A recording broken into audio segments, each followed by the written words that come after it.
As John Maxwell states, a leader is one who knows the way, goes the way, and shows the way. I'm talking to Armand Watson, and he is a PTA for a home health company and Dignity Health. And I would like to know, what does leadership mean to you, Armand? Well, to me, leadership is a quality of an individual or a group or even an organization with the ability to inspire and encourage others into action. As a military officer, we were always taught to encourage others through actions of ourselves by being a living example of that action, which creates the inspiration to act. And leadership is not exactly the same as management, where management is the establishment of rules and regulations to um, get people to perform. Leadership is a quality that is more instinctive in nature and personal. Wow, that was a great illustration about your experience in the military, Armand. And I definitely would have to agree with you that leadership is very instinctive and personal. My next question for you, though, is where do you see yourself 1 year from today? By the end of the next year, I will have spent a lot of time laying the groundwork creating a corporate vision for a new company whose roots will be based on integrative healthcare. The affordability of healthcare services continues to be one of the biggest problems that our society suffers with. And we hope that this company will be able to defray and take away some of those problems that a lot of the older generation is having with being able to afford healthcare services. Thank you so much, Armand. It was really encouraging and interesting to hear about what leadership means to you because there are so many different styles of leadership. And we really enjoyed hearing about your vision for the future and where you plan to lead in healthcare.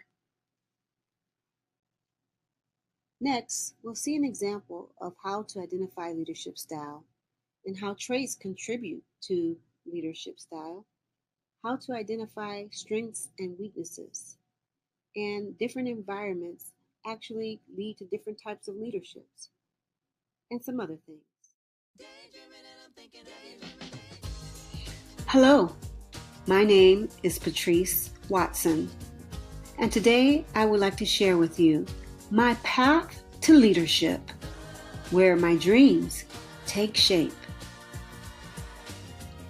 As a future occupational therapist, wouldn't it be incredible to become a leader in the prevention of chronic illnesses?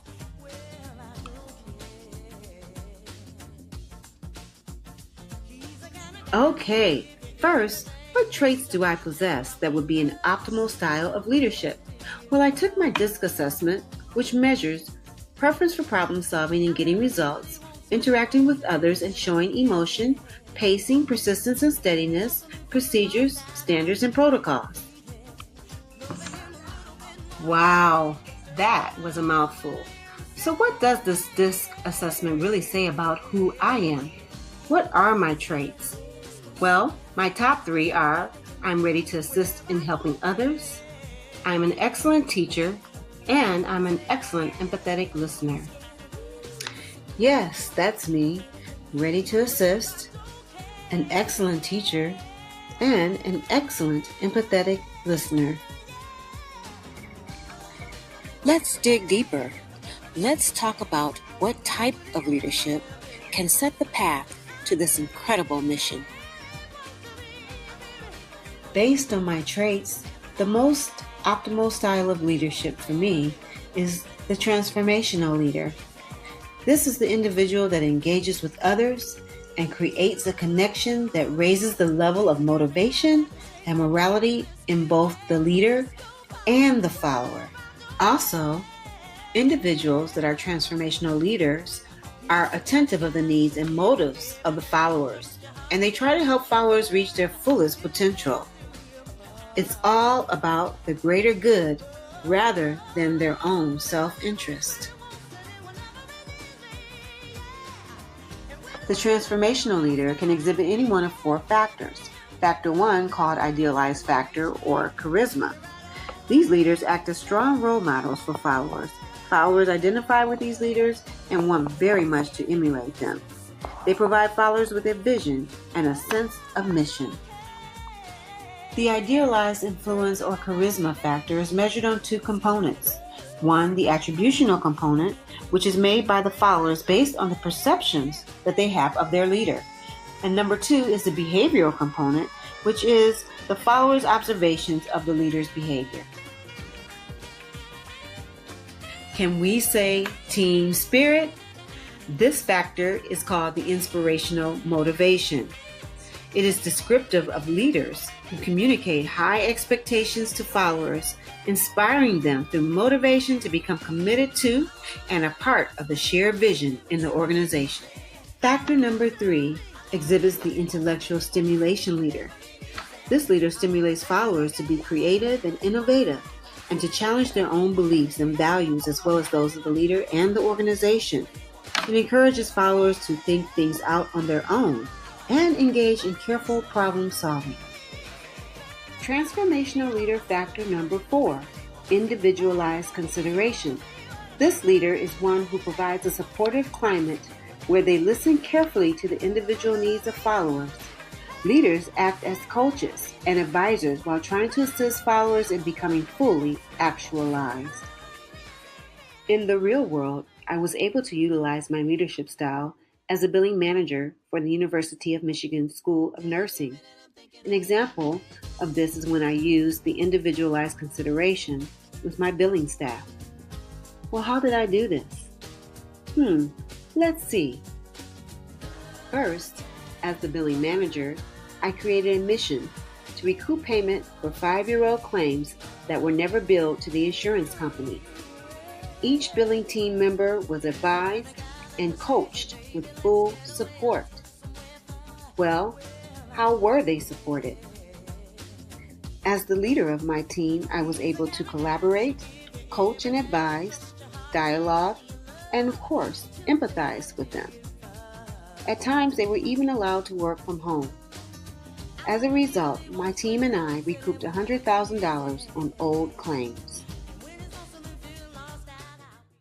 Every leadership has strengths and weaknesses. Let's see where the transformational leadership has its strengths and weaknesses.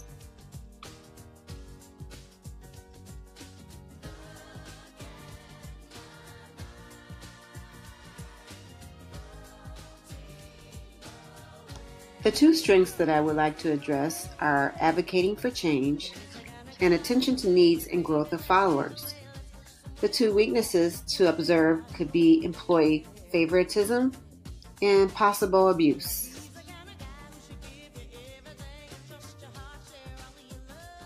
Employee favoritism occurs when transformational leaders are drawn to spend more time with those who buy into the big vision.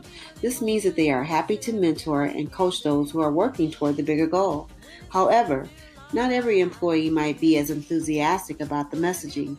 This could lead to an in-group and an out-group. Some critics feel that the transformational leadership has the potential to be abused because it's concerned with changing people's values and moving them to a new vision. But who is to determine whether the new directions are good and more affirming? Who decides that a new vision is a better vision? Next, let's look at the strengths of this leadership. Strength number 1, advocating for change. This leader is always out in front advocating change for others. This concept is consistent with society's perception of what leadership truly means. Strength number 2, attention to needs and growth of followers. Most leadership models primarily focus on the exchange rewards for achieved goals. However, the transformational leader not only does that, but also the attention to needs and growth of its followers. A different environment can require a different type of leadership. For example, when I was a store manager at Forever 21, I experienced among my employees low productivity and effectiveness. This required me to use an authoritarian leadership: order, obey, or there would be consequences. Another different environment that required me to utilize a different type of leadership was when I worked for Nerium, a multi-level marketing firm that sold skincare products. I had sales reps that were motivated and unmotivated, which required a laissez-faire leadership style, where I had a high degree of trust for my sales reps. All leaders have a style, whether it be natural or adopted, based on the scenario that they are encountering. And all leaders have a vision. Let's see how my vision relates to my leadership style. I will become a great listener and always utilize the perspective of God when responding to others in every aspect and role of my life. I will live on the 5 P's model. Proper perspective provides perfect peace. How does my leadership style relate to my vision? Well, there are 3 ways. Let's look at them. Listener. In my vision statement, I stated that I will become a great listener and utilize God's perspective instead of my own. In this leadership style, in order for one to be able to attend the growth and needs of the followers, you must be able to listen. The second is empathy. In my vision statement, I stated that I will utilize God's perspective in all things, which requires empathy. In this type of leadership, a manager who spends time treating each employee in a caring and unique way requires empathy. Unselfishness. In my vision statement, I stated that I would be an effective leader to others through God's transcending spirit of love. Love is not selfish. In this type of leadership, you must be fully supportive to others, to the team. Instead of I, it is we. What are my long-term goals? My first one is that I will keep a daily log of 1 scripture per day until summer of 2019 in order to change my personal perspectives into God's perspectives, which will assist me in staying focused on the needs of my followers. My second long-term goal is that I will attend a Virtuous Women workshop once a week for 6 months in order to achieve a higher level of prudence for self-management and making difficult decisions.